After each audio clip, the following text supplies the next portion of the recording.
your producer, Mr. William Keighley.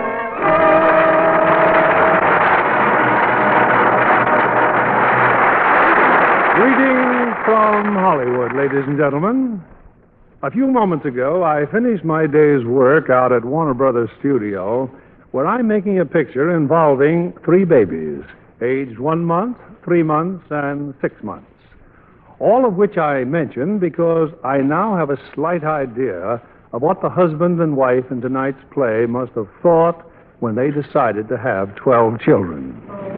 I imagine almost anyone who grew up in a family of 12 children would have enough material to write a book. And that's just what Frank Gilbreth Jr. and Ernestine Gilbreth Carey did, producing a best-selling novel and our play for tonight, Cheaper by the Dozen. Of course, it takes quite a talented actor to play the role of father to 12 children, so naturally, 20th Century Fox cast Clifton Webb in the part.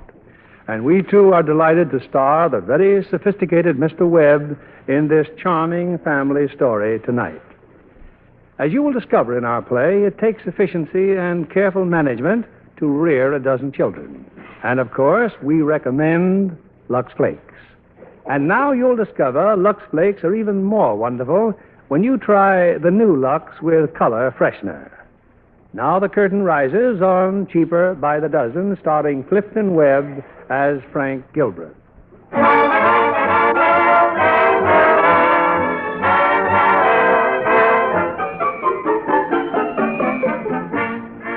This is the story of my family. But first and foremost, the story of my father and my mother. Dad, Frank Bunker Gilbreth, was an industrial engineer, an efficiency expert, a man who showed industry how to save time. In Dad's mind, efficiency, like charity, began at home. For example, when he'd come home at night, as often as not, he'd announce himself by the blast of a whistle which he carried in his pocket, bringing us on the gallop from all corners of the house and neighborhood. Hello, live bait. Hi, Dad. All right, places. Come on, places. Get in line. Get in line. 18 seconds for the stopwatch. Not bad, but I still say we should make it in less. All right, fall out. You'll find some chocolate bars there in my briefcase. I might mention that there were 11 of us then, 11 children. That was the summer that we moved from Rhode Island to Montclair, New Jersey. We made the trip by automobile, a tremendous touring car known to all of us as Foolish Carriage. Fred, Martha, hurry up there. Come on. Time aboard. Foolish Carriage is getting restless. Hey, listen, all those kids yours, or is that a picnic? They're all mine, and believe me, it's no picnic. Who's holding us up? Come on there, Bill. Make it snappy. Mercy, Ma. Oh, sorry, Lily. Scared you, didn't I, son? I'll bet you jumped 6 9/10 inches. Gee, Dad. It's all right, dear. I was scared, too. Teach you to keep your eyes open, young man. Well, everybody in? Anne, Ernestine, Martha, Mary, Frank? All present and accounted for, Dad. Very well. If you're all reasonably sanitary, let's go. Goodbye, Rhode Island, New Jersey. Here we come.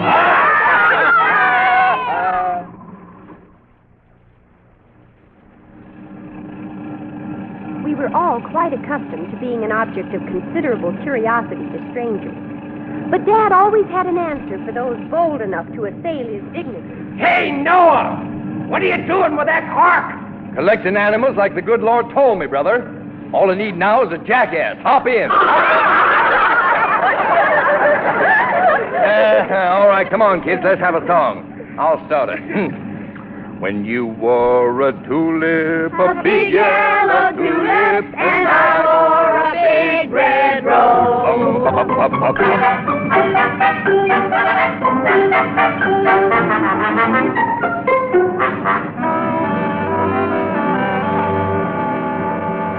No automobile, not even Foolish Carriage, could be expected to bear the demands we placed upon it without complaint.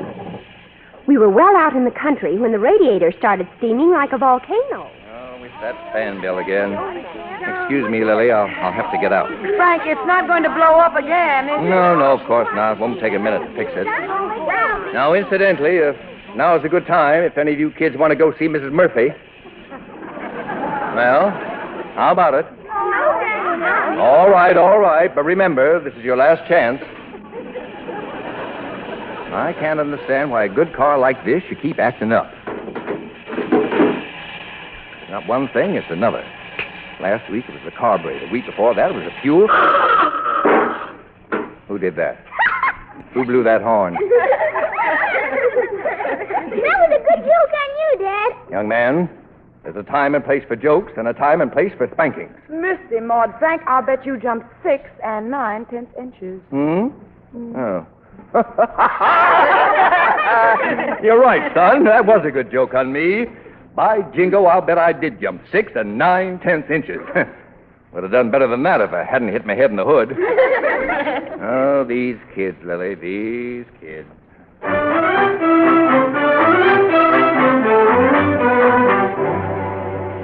At long last, our faithful, foolish carriage entered the town of Montclair. It was a wonderful new house, and from the very first moment we loved living in it. But we soon found out that while it was often too small for 11 children, it was more often too large for 2 servants. Mother and Dad met the problem in the typical Gilbreth manner. Head off. The family council will please come to order. Thank you. Now, it's obvious that this house is too big for Mrs. Monahan and Jim Bracken to take care of without help. Therefore, your mother and I have called this meeting to discuss house and yard work. Assignments will be made on the basis of personal choice and aptitude. Now, does the chair hear any suggestions? Come on. This is a democracy, you know. Everybody has an equal voice. You children are certainly very quiet all of a sudden. In a democracy, everybody speaks. So by jingo, start speaking. Bill, I recognize you. I don't want to be recognized.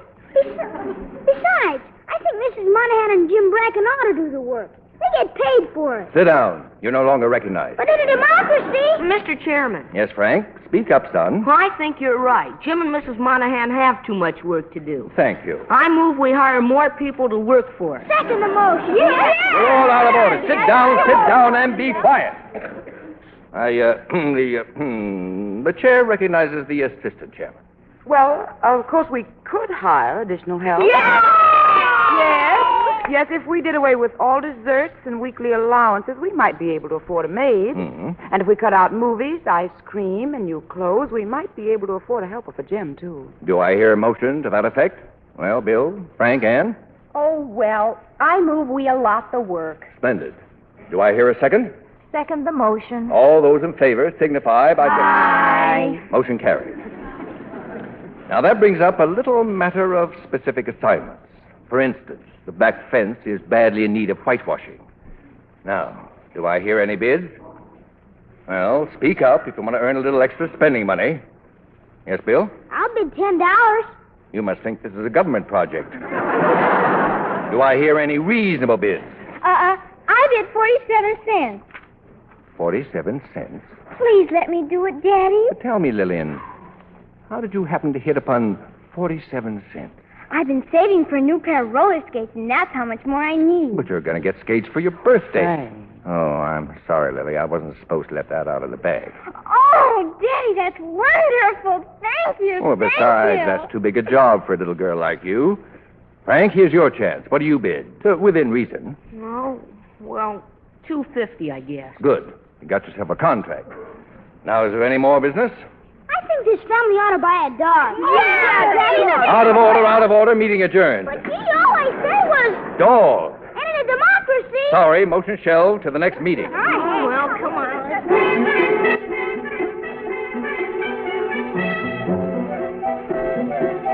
Before we knew it, the new school term began. Early that Monday morning, Dad blew his whistle and piled the older 7 of us into Foolish Carriage.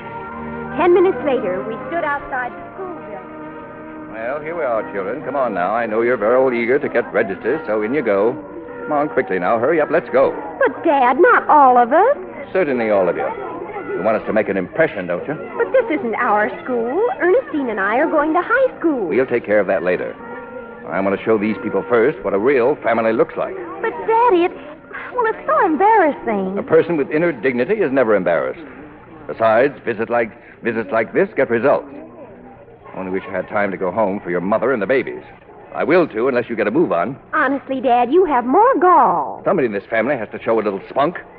Now hold your heads up and look alive. No dying cow looks. Come on, open the door, boys, and take your hats off. Come in, won't you? I'm the school principal. Good morning, madam. Just a Gilbert invasion, or perhaps I should say a partial invasion, since I left most of them at home with their mother. I hope we're not intruding. Oh, not at all. I'm delighted to see you, Mr. Gilbert. We've heard so much about you and Mrs. Gilbert. I understand you have... 11 children, madam. 11 children? Goodness, how do you feed them all? Oh, they come cheaper by the dozen, you know. Unfortunately, only 5 will be under your excellent supervision. Mary, Martha, Lillian, Bill, and Frank Jr. How do you do, children? I just brought along my older girls, Anne and Ernestine, so you could get a better idea of the crop we're raising. Well, it's been so nice of you to drop by, Mr. Gilbert. Oh, I'm not just dropping by. No, I want to meet their teachers. Well, I'm afraid all our teachers are busy at the moment. Opening day... Oh, I'm in no hurry at all. I've arranged my schedule so as to give you my entire morning. You have? Yeah. Meanwhile, as to their grades, I see no reason why my children should be held back by a school system geared to those of simply normal mentality. Well, no, of course not, but so much depends upon their ages and their... You mean mental ages, of course. Bill, how old are you, son? 8. What grade does an 8-year-old usually belong in? The 3rd grade. Then I think you better find room for Bill in the 5th. Oh, that's impossible, Mr. Gilbert. Perhaps later on, if he takes tests... Oh, I hope they'll all take a lot of tests. It's good for them.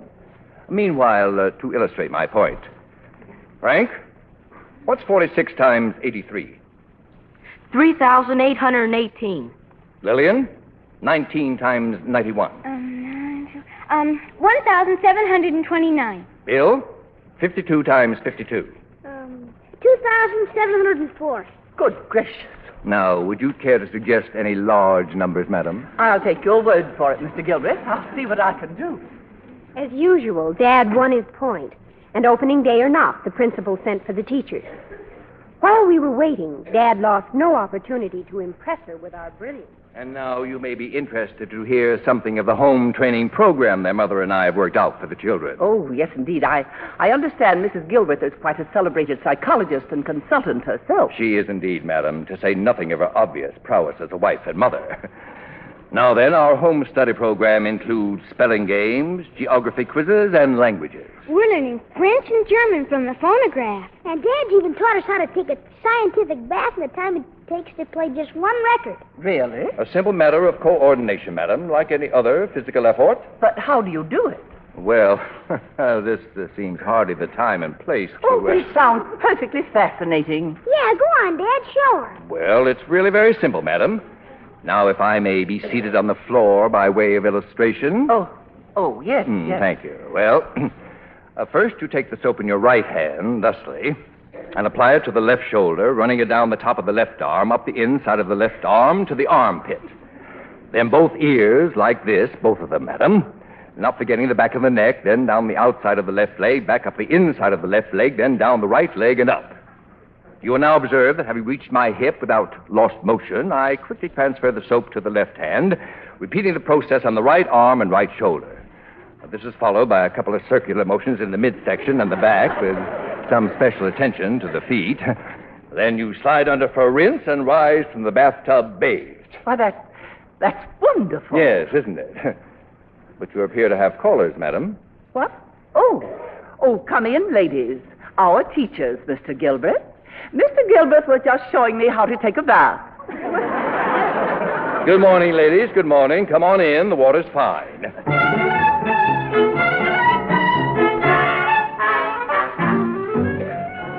In our family, sickness was taboo. Dr. Burton's car in front of our house could mean only one thing. Dad, where is it? Where's the baby? In her room, taking her nap, of course. We mean the latest model, Daddy. Is it a boy or girl? What are we going to name this one, Daddy? Lily, what's got into these children? I can't imagine, dear. Now, whatever gave you the idea there was a new baby? Dr. Burton's car's out front. And you were sick last night, weren't you? I had a slight headache, yes. And every time you're sick, there's always a baby, isn't there? Mercy, Maud, babies don't come just because you're sick. They've always come before when you were sick. Dr. Burton's upstairs because he's afraid Jackie and Mary have the whooping cough. Oh, is that all? Which means you children will have to stay away from them. As for babies, I think it's about time we had a little... Oh, Bill, no, don't tell me you're getting it, too. Stop that at once, William. I'm not going to have an epidemic in this house. We haven't time for any such nonsense. You children have been given good health, and by jingo, it's your job to keep it.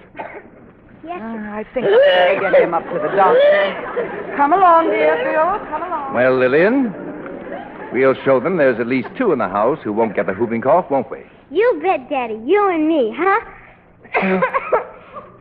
Oh, no. Oh, these kids.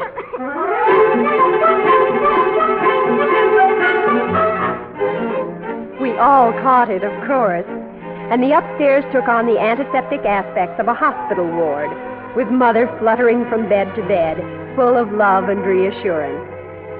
And remember to keep covered, Martha. Anne, put this jacket around your shoulders, dear. Oh, thank you, Mother. I'll go downstairs now and get your dessert. Then I'll read to you if you like.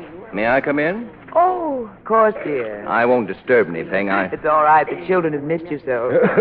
Frank!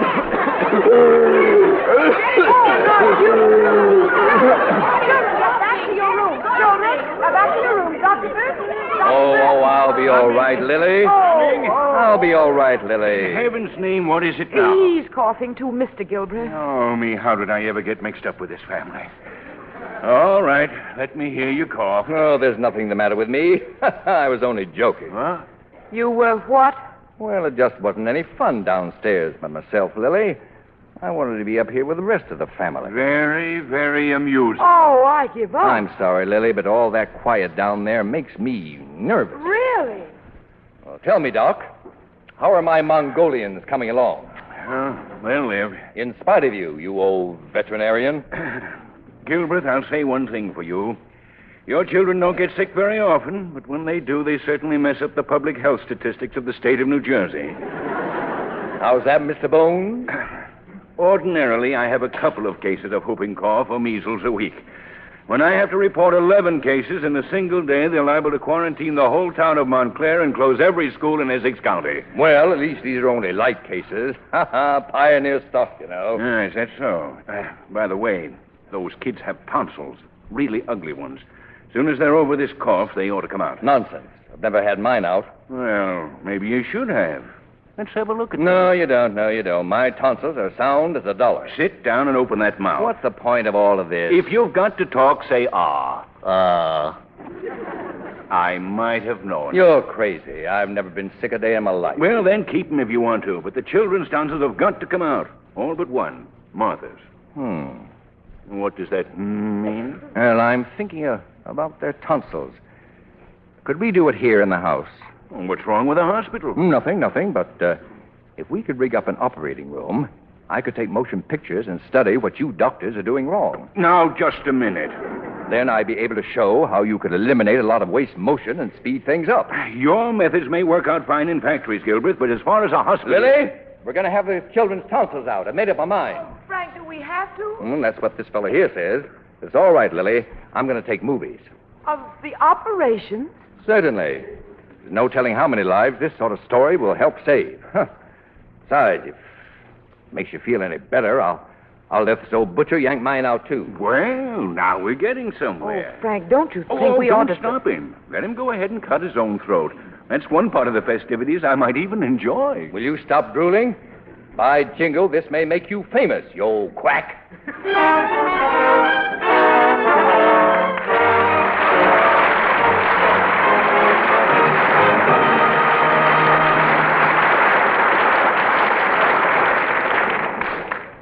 In just a moment, we will return with Act Two of Cheaper by the Dozen. Now, here's Libby Collins with the Lux Movie News of the Week. John, I'm still gasping from the suspense of the new 20th Century Fox thriller, 14 Hours. If you like to break out into cold chills, this is your picture. Superbly done. It's the story of a would-be suicide, Richard Basehart, who stands precariously on a hotel ledge for 14 hours. All day long, Paul Douglas, a sympathetic cop, tries to dissuade him, as do his father, his mother, and his girlfriend, Barbara Bel Geddes. Meanwhile, in the crowd below, pretty Deborah Paget finds romance. Authentic New York backgrounds make it so real, you're on the edge of your seat for all 91 minutes, John. The entire action takes place the same day? That's right. The camera never moves away from the hotel or the street, and most of the time it's centered on the ledge. With no change of costumes, you can imagine how often they had to be freshened during the shooting. Barbara Bel Geddes wears a sweater, Richard's mother a lace-trimmed blouse, and Deborah Paget a washable shantung dress. The kind of clothes that are so easy to keep gay as new with wonderful new looks. Deborah Paget says New Lux with color freshener gives the most exciting results they've ever seen. And all over the country you hear the same thing.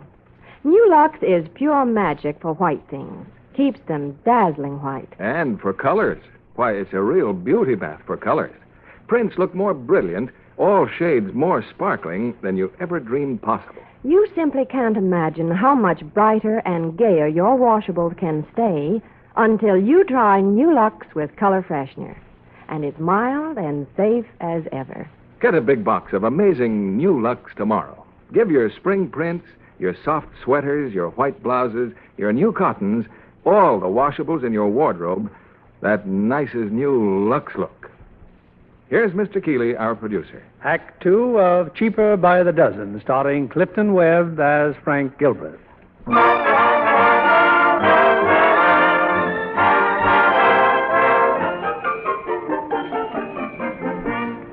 For weeks afterward, Father's favorite topic was the impending series of tonsillectomies and the great gift he was about to make to medical science by means of the motion pictures. But as much as we loved movies, this was one epic we'd have been delighted to pass up. There wasn't a chance. All too soon, the memorable morning arrived. Dr. Burton had settled on the dining room for the scene of the operation. And there, Dad installed his motion picture equipment, including a cameraman named Mr. Higgins. Mr. Higgins, however, failed dismally to share Dad's enthusiasm for the proceedings. Oh, I don't know, Mr. Gilbreth. I hadn't figured on all this here ether. It's my stomach. I don't feel so good. Higgins, I'm not interested in your internal organs. Just get that camera ready. Yes. My brother Bill was the first to go. The rest of us waited in the living room in a quiet huddle. Only one of us, Martha, would be spared. Of all the Gilbreth tonsils, hers alone would remain undisturbed. Gee, I heard you poor kids couldn't have any breakfast this morning. How sad. How very sad. Oh, cut it out, will you, Martha? Everybody knows you can't eat before you get operated on. I had donuts for breakfast. Delicious. Oh, and a big piece of apple pie left over from last night. Oh, you beast, get out of here. Mother, make Martha stop gloating about her breakfast. And not another word about food, Martha. Do you understand? I'm sorry, Mother. I won't even mention donuts and apple pie again. Well, Lily, number 1's finished. We just brought Bill upstairs. Oh, that poor boy. I'd better go right up to him. Slept through it just like a baby. I can't wait to see those movies. Come on, Ernestine, girl. You're next. Don't be afraid, dear. It'll all be over in just a few minutes. Oh, I'm not afraid. Much. A Gilbreth afraid? Don't be ridiculous. Now, just remember, I'll be right there with you, dear. Well, goodbye, all. All right, girlie. Let's hop right up here on the table. Is it going to hurt me, Dr. Burton? At your age? Why, you won't even feel it. My exact words, Doctor. All right, nurse. Better help her there. Hey, Mr. Gilbreth. Higgins, how about changing the lens for this one? I want to see exactly how his caddy hands him his knives. Ain't it kind of hot in here, Mr. Gilbreth? Or maybe if we opened a window. You want my child to get pneumonia? Yes, but this ether... Never mind the ether. Just take care of that camera. Now then, nurse. You'll just... Good heavens. What is it? What have you done now? What have I done?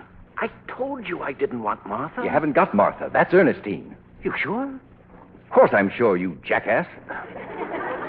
Now look carefully. Don't you suppose I know my own children? I tell you, that's Ernestine. Well, if she isn't Martha, we've made a horrible mistake. We? What do you mean, we? What kind of a mistake? Well, all I know them by is their throats. I thought these tonsils were Martha's. They're the only ones that didn't have to come out. You knocked my little girl unconscious for no reason at all? Well, what do we do now? Oh, take them out anyhow. They'll have to come out eventually. Now go in there and get Martha ready. She's been eating all morning. Well, never mind. I'm not going through another day like this. Start grinding, Mr. Higgins. At least we'll salvage something. Poor Martha. It was a blow, but in she went, full of pie, donuts, and indignation. I don't care if it is Dr. Burton's Now, fault. Lily, Letting her Lily. eat that huge breakfast only to be snatched up like that and butchered. Lily, I told you it's no worse than a mosquito bite. Oh, Higgins, keep grinding in there. mosquito bite indeed. Very well. Just to prove it to you, I'll go next. I thought you wanted to supervise your movie. Oh, I intend to. I shall take only a local anesthetic. That way I won't miss a trick. And Dr. Burton's agreed. Oh, that's a lot of nonsense about my physical condition. Burton. I'll be in the amen corner when they're laying him away. Besides, I want to get this over with before lunch. I'm starved. All right, Gilbert. Who's next? I am. Okay, then make it snappy. A man can just stand so much. Well, I hope you're not making a mistake, dear. All right, sharpen up your tools there, Mr. Tallbones. Here I come. Yes, indeed. To Dad, a tonsillectomy was nothing. And he didn't miss a trick. 10 minutes later, he staggered out of the dining room, one hand groping before him, the other at his throat. Well, I know. Oh, my throat is awful. Yes, dear, I know. But that's the only thing. I can't talk. All right, old pioneer. You just had to have it the hard way, didn't you? Lily, I'm dying. Oh, Lily. Sit down, old-timer. I'll give you something to make you sleep. I'm going to sleep when my throat's cut. Mr. Gilbert! Mr. Gilbert! Go away, Higgins. Go away. Oh, I hate to tell you this, but it looks like none of the picture will be any good. No. Good? I forgot to put the film in the camera. You what? Now, Frank, don't get excited. Let me at him. Anyhow, it's too much for me. Let me at him. Oh, my.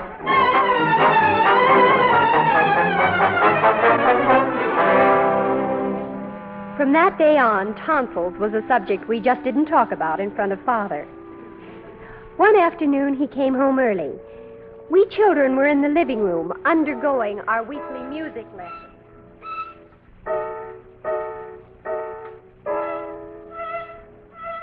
Poor music teacher. What fortitude.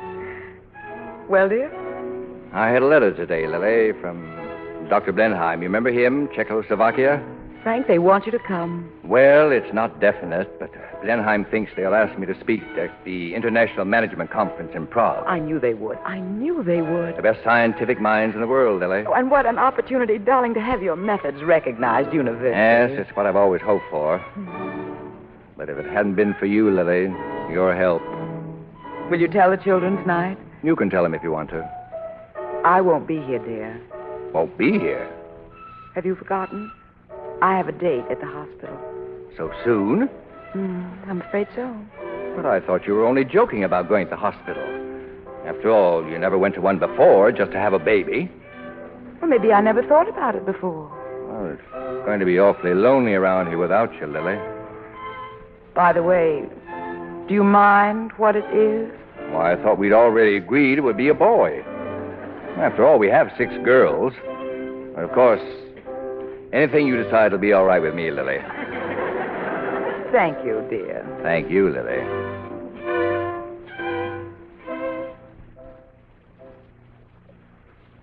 That night, our baby brother was born. And for the 12th time, Dad's verdict was exactly the same. Well, Lily, I'll say this much for him. He's every inch a Gilbreth.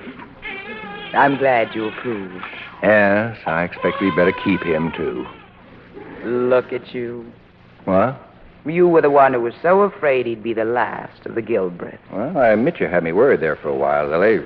4 girls in a row. That can be pretty nerve-wracking. Of course, you know I did it deliberately. 12 children, Lily. An even dozen. And hardly an idiot in the bunch. You set the actual target, dear. 6 boys and 6 girls. I believe you even made a memorandum of it. Sounds kind of silly now, doesn't it? Not half as silly as it did then. Honestly, dear, did you really think we'd be able to go through with it? Why, certainly. I always knew that anything you and I teamed up on would be a success. Seem kind of funny, won't it? For the first time in 17 years, we'll be able to go to bed without setting the alarm clock for a 2 o'clock feeding. Yes, it's certainly going to be a luxury, isn't it? A wonderful luxury, but I'll hate it. Now, give me my baby. I've just one thing to say to you, young man. She's a pretty wonderful woman. Anyway, that's one man's opinion.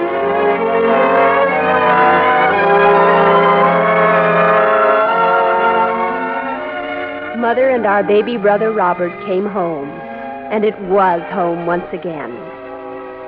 There was no further news about Dad's trip to Czechoslovakia, so that summer, as usual, we went to the beach at Nantucket.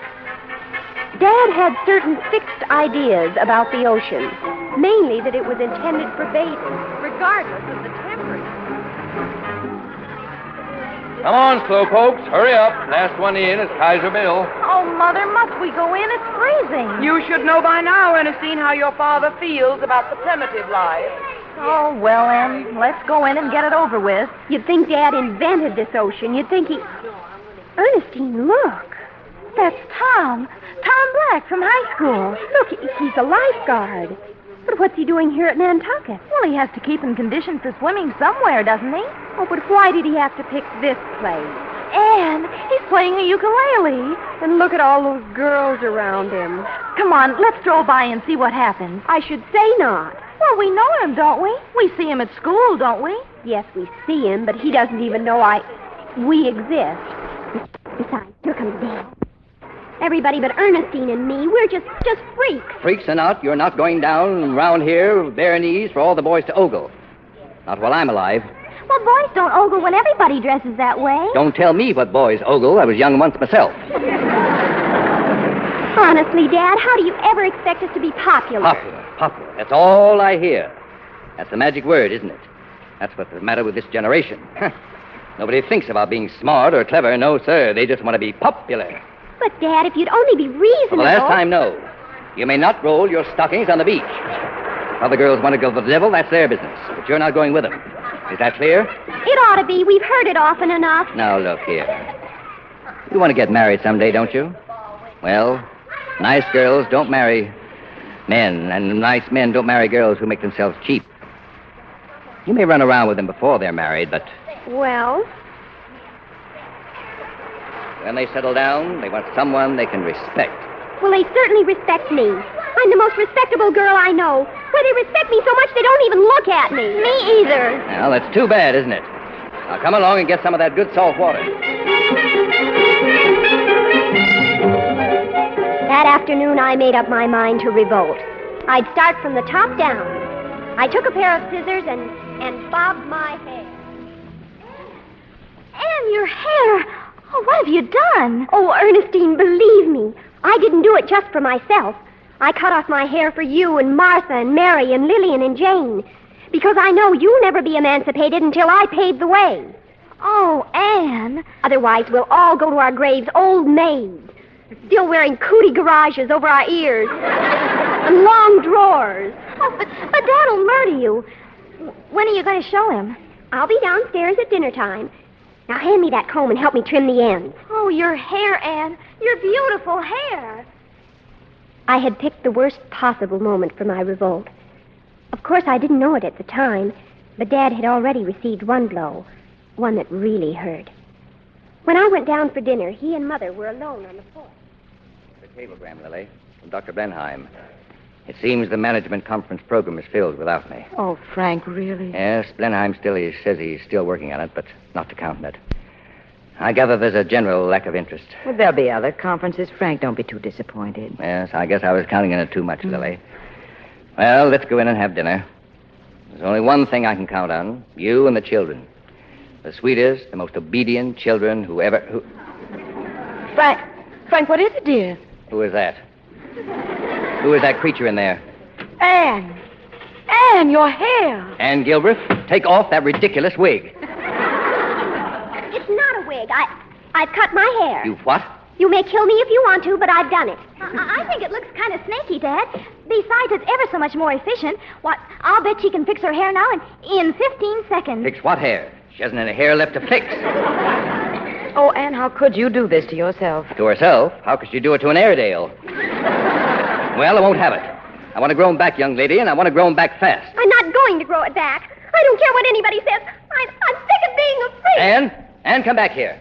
Let her go, dear. After all, it isn't such a tragedy. All the girls her age are bobbing their hair now. But I distinctly told her, She's Lily. growing up, Frank. She's no longer a child. Now, come and have dinner. But we started letting the children do as they please around here. Please, dear. For my sake. Well, all right, Lily.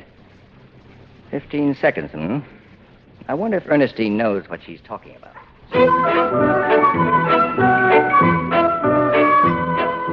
By the time vacation was over, Dad was reconciled. My bobbed hair had been a bitter pill for him to swallow, but like all fathers from the beginning of time, he gulped and swallowed it. Then one evening, in my bedroom... What was it, Anne? That package from the department store. Come on in, Daddy. You may as well know the worst. They're teddies, see? Lace teddies. They're what? I bought them with my own money, and I'm going to wear them. No, you're not. You're going to send them right back. Well, it embarrasses me even to look at them. Oh, but Dad... You mean to tell me this is all the underwear women put on nowadays? Oh, please be sensible, Daddy. And you don't really mean I have to send them back. Not really, do you? Well, but no silk stockings and high-heel shoes. I'm not going to have a lot of doctor's bills because of foot trouble. Oh, thank you, Daddy. And while we're both in the mood, you may as well know it's a little late for that now. See? High heels? I've been wearing them ever since we came home from Nantucket. Hey, Ann, telephone. It's for you, Annie. It's a boy. A boy! Oh, excuse me, Dad. Better hurry up before it gets away. Come back here. I'm not saying you can wear those things. My own flesh and blood in high heels.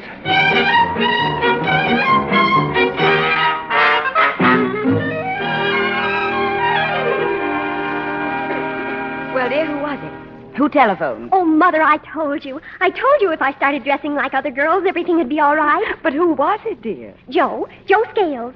He's asked me to go to the senior prom on Friday night. The prom, Mother. Who is Joe Scales? Is he nice? Oh, he comes from an awfully nice family, and he's cheerleader. He's got his own car, too. Two mighty fine recommendations. What about a raccoon coat? Oh, well, he'll probably get that next year when he goes to college. Gee. Come on, Ernestine. I've got to decide on what I'm going to wear. It's formal. Just a minute, young lady. Friday night, you say? Oh, yes. Let me see. Friday night, yes, that's all right. I can make it. You can make what? The dance, of course. Dad, you don't mean... You didn't think I was going to let you go out by yourself with a cheerleader, did you? Oh, Daddy, you wouldn't spoil everything by doing a thing like that, would you? What'll he think of me? That you're a sensible, well-brought-up child with sensible parents. Oh, honestly, Dad, don't you even trust your own daughter? I trust all my daughters. It's that cheerleader I don't trust. Oh, no. Now make up your mind. Either I go or you don't. Yes, Father. Oh!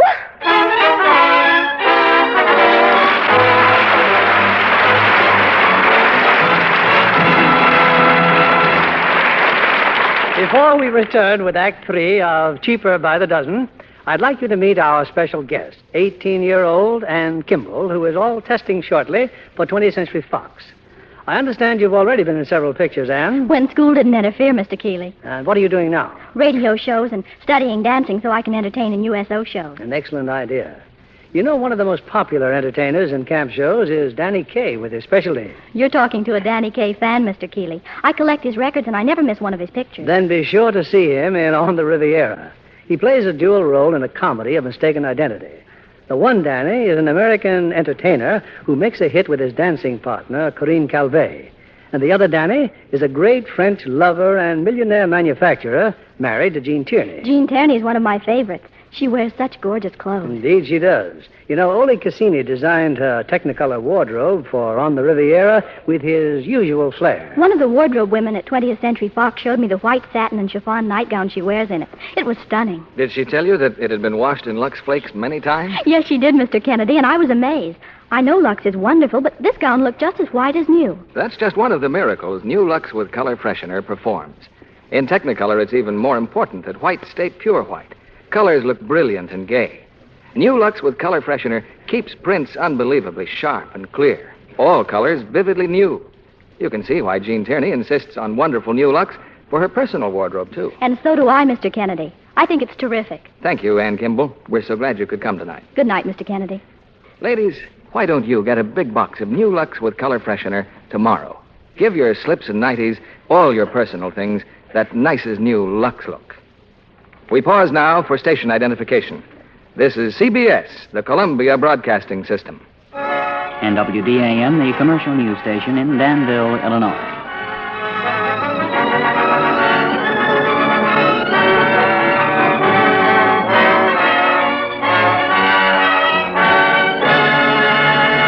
The curtain rises on Act 3 of Cheaper by the Dozen, starring Clifton Webb as Frank Gilbreth, with Rhoda Williams as Anne and Betty Lou Gerson as Mother.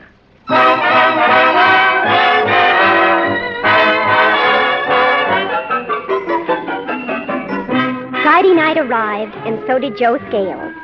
Now, Joe was no Rudolph Valentino, but he was a boy, and he was taking us, to the senior prom. Joe made quite an impression on my brothers and sisters.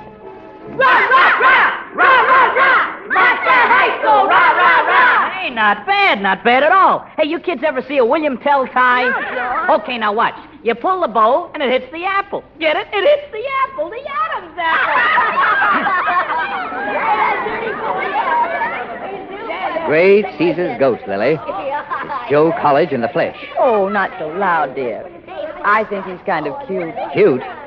He looks like what might happen if a pygmy married a bobtail penguin. Where's Anne? She just went up to get her wrap. Now, look, dear, why don't you just stay home and have a nice, quiet... Stay home? I said I was going, and I am. I know it's not your fault, Lily, but things would have been a lot easier if you'd taken my advice and had old boys. I'm sorry, dear. I'll try to be more careful with the next dozen. Daddy, where are you? We're ready. Coming, daughter, coming. All set, Pop? Okay, baby, let's shake that thing. So long, gang. Yeah, let's shake that thing. So long, gang.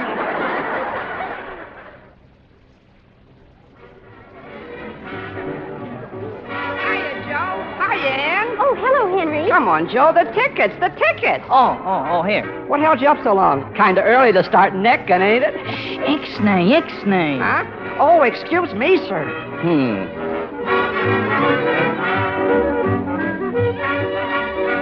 Well, what happened to the cheerleader? He's checking our wrap. Well, shall we sit down? Oh, don't you see, Dad? Everybody's talking. I can't even go to a dance alone. I don't know why boys even bother about me. Well, I know if you don't. And that's exactly why I'm here. I hadn't seen such ogling since we left Nantucket. All set, baby? Oh, yes, Joe. Well, then come on. Let's give it the old hips. So long, Pop. Don't do anything I wouldn't do.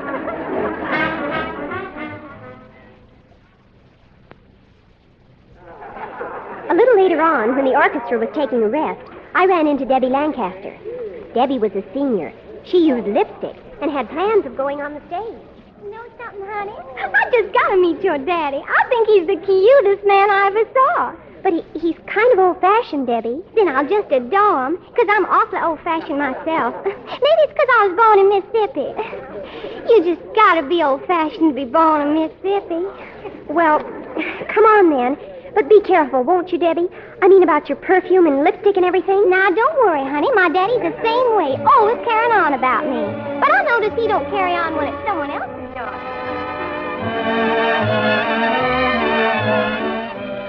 I'd like you to meet Deborah Lancaster, Daddy. She's from Mississippi. How do you do? Oh, Mr. Gilbreth, I've just been hoping to meet you ever since you started visiting our school. Is that so? Well, I'm delighted. So you're from Mississippi, are you? Just a little old fugitive from a plantation. Mm-hmm. Oh. Hello, Debbie. Hello, honey. Oh, and, darling, you know Tom Black, of course. Well, we ought to know each other by now. Yes, of course. Dad, this is Tom Black. How do you do? Evening, Mr. Gilbert. Well, how about a dance, Ann? Me? Do you mind, Dad? Not at all. No, I'm sure this young lady and I will have a very pleasant time. I guess Joe won't like this, Ann, but but I've been waiting for this chance ever since you got here. Say, what have you done to yourself? Nothing. What do you mean? Well, you sure didn't look like this last summer at Nantucket. How would you know what I looked like? You never even noticed me. Well, I'm noticing you now, baby. And I mean it.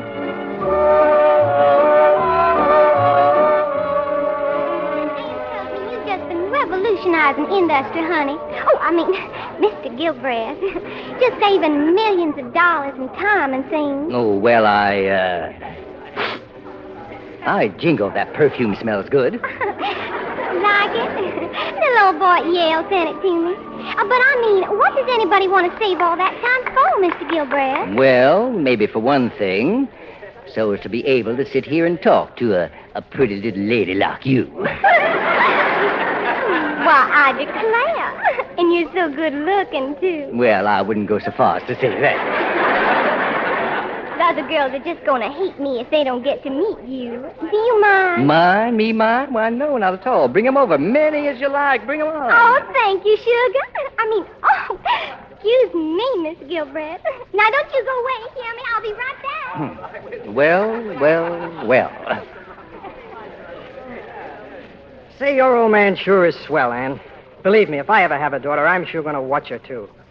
You are? They're not going to catch me letting her run around by herself. But I mean, oh, yes. A fellow likes to run around a little, sure. But when it comes to settling down, believe me, I want a girl I can respect. Well, that's funny. That's just what my father It sure said. makes you stop and think, all right. An important man like Mr. Gilbert, sitting there all by himself, not even dancing, just watching. Tom, look. My father over there, all alone, not even dancing. Holy cow, look at him, Charleston. Excuse me, Doc. May I cut in, please? Oh, certainly, Anne. I just love dancing with you, Mr. Gilbert. Thank you, young lady. Well, I hope you haven't been too lonely, Dad. No, I've managed. I didn't know you could dance. There's lots of things you don't know, young lady. Maybe you ought to congratulate me. What for? Well, after all, it isn't every girl in Montclair High whose father can be belle of the ball. Now, let's be honest. They're not really bad kids, are they? Well. And you're not really going to tag along with me every time I go out, are you? Well, we'll decide that when I get back. After all, I won't be able to tag along when I'm in Europe. Europe? But I thought you weren't going. Oh, yes, I am. I'm going to speak in London as well as in Prague. But when did all this happen? The invitation just came, a cable.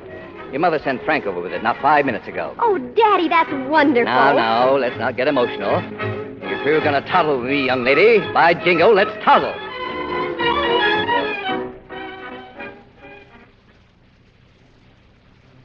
A few days later, we were all in the living room saying goodbye. Dad insisting on going to the station by himself. Mom, why can't we go to the station with Daddy? Yeah, I want to see the train. When I get back, I'll show you lots of trains. I don't intend to start off for Europe wringing wet with tears. You'd better hurry, dear. You don't have too much time. Boys, take your suitcases. Oh, sure, Mom. Okay, Oh, your pills. What about your pills, Frank? Oh, Burton gave me enough to last a lifetime. This is for you, Dad. But don't open it up till you get on the boat. More socks? Well, who taught me how to knit in the first place? Okay, I plead guilty. Thank you, dear. Well, kids, let's get this over with. Bye, Daddy. Bye. Nice trip. Goodbye, Frank. Take good care of yourself. Don't worry about me. If anything comes up, you know where to cable me. Well, I'll take care of the work here. You just forget it. Enjoy yourself. I will. Well, kids, one more kiss, huh? Okay, Daddy. Bye. Now, you behave yourselves. Do what your mother tells you. I'll be back in a couple of months. I'm going to miss you so much. A little more attention to the books, young lady, and a little less to that swimming champion, and you'll stand a better chance of getting into college, understand? I'll work on it, Dad. That's my girl. Well, goodbye, Lily. Goodbye, dearest. Have a good time. Bye, Bye. Bye. And so he left us. The telephone rang about 20 minutes later. It was Dad. He was at the station. He started to talk to Mother, and then that was all.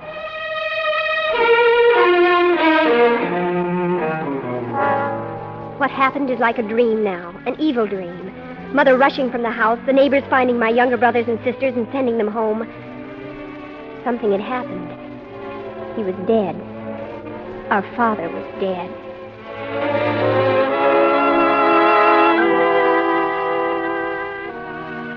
sit down. Children, please. Please sit down. I've called you older children together because I think you ought to know the situation. There isn't going to be a great deal of money. Most of it had to go back into Father's business.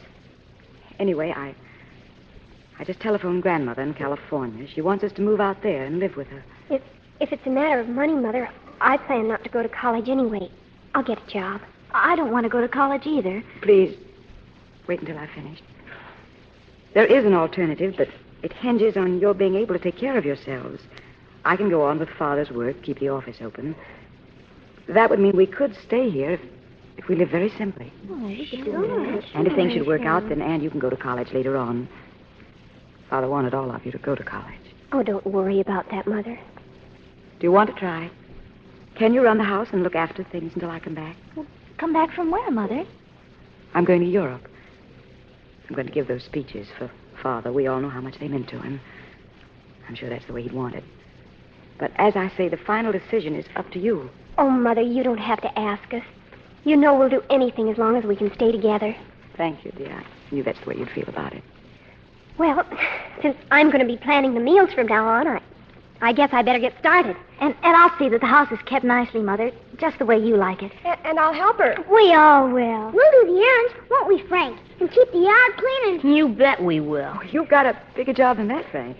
Yes, Mother? Because from now on, you'll have to be the man of the family. We'll handle things, Mother. And we'll do a good job, too. You just wait and see. Yes, son, I know you will. Well, anyway, that's one man's opinion.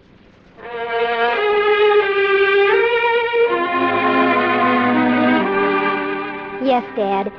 Gilbreth and Company will go on. Mother and your even dozen will see to that. Mother will go to Europe, and you'll be proud of the way she delivers those speeches for you.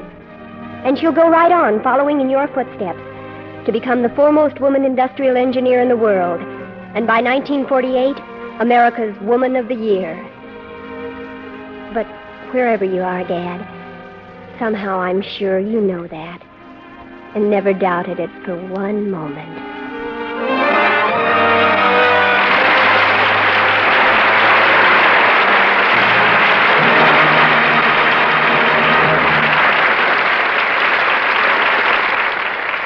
Mr. Keeley will be back in a moment with Clifton, Webb, and news about next week's play. Vacation time isn't far away, and do you know what I'd suggest? Come to California this summer. Imagine the fun of seeing in person the stars you hear on the air. You'll run into them in restaurants, in shops, even on the streets. And you'll get the thrill of your life driving past their gorgeous homes in beautiful Bel Air and Malibu Beach. Know what you'd find inside those homes? Lux Flakes. New Lux with color freshener is more popular than ever with famous screen stars like Claudette Colbert, Joan Caulfield, and Alexis Smith. Why? Because they can see with their own eyes how much whiter New Lux makes white things look, how bright colors stay, how sharp and clear it keeps prints. Get a big box of New Lux with color freshener tomorrow, so your washables will keep that nice as new Lux look all summer. Now, here's Mr. Keeley. We are not convinced that children are cheaper by the dozen, but we do want Clifton Webb to take another bow for his excellent portrayal of Father.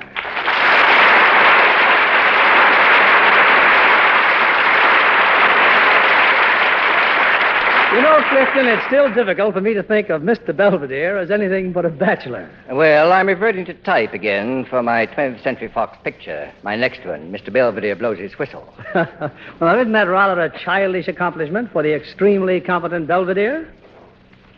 Daddy, could I have a quarter? Go away, little girl. Go away, and the play is over. I'm not your daddy.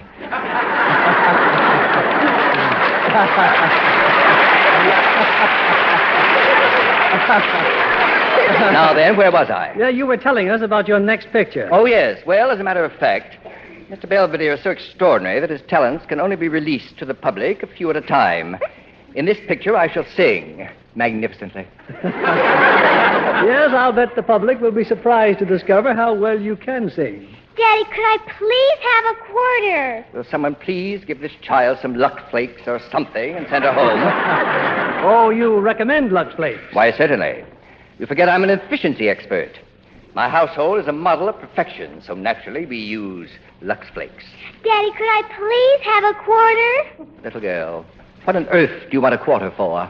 There's a Clifton Webb picture playing at our movie, and I want to go. Well, of course you shall have a quarter.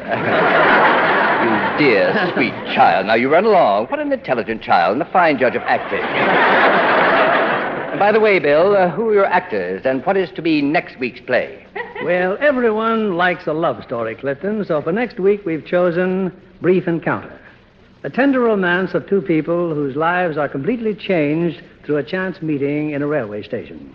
And as our stars, we are proud to present one of the first ladies of Hollywood, Miss Olivia de Havilland. And as her co-star, that fine actor, Richard Basehart. Not bad at all. I shall probably enjoy it. Good night, Bill.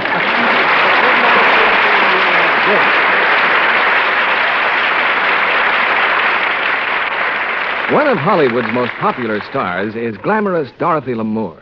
When you see her on the screen, you'll thrill to the petal-smooth look of her million-dollar complexion. Hers is a Lux Lovely complexion. Here's what Dorothy Lamour says about her favorite beauty soap. I depend on daily facials with Lux toilet soap. They give my skin just the gentle, protecting care it needs. Try the beautifying facials this famous star recommends. Lux has active lather, that really makes skin softer and smoother, leaves it radiantly fresh. Put Hollywood's own beauty soap on your shopping list now. Discover how easy it is to be Lux Lovely. 9 out of 10 screen stars use fragrant white Lux toilet soap.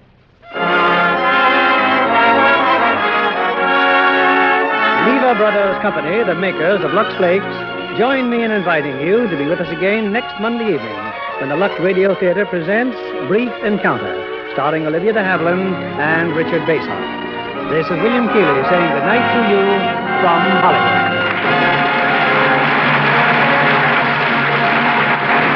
Our play was adapted by S.H. Barnett, and our music was directed by Rudy Schrager. Your announcer is John Milton Kennedy. Stay tuned for My Friend Irma, which follows over these same stations. This is CBS, the Columbia Broadcasting System.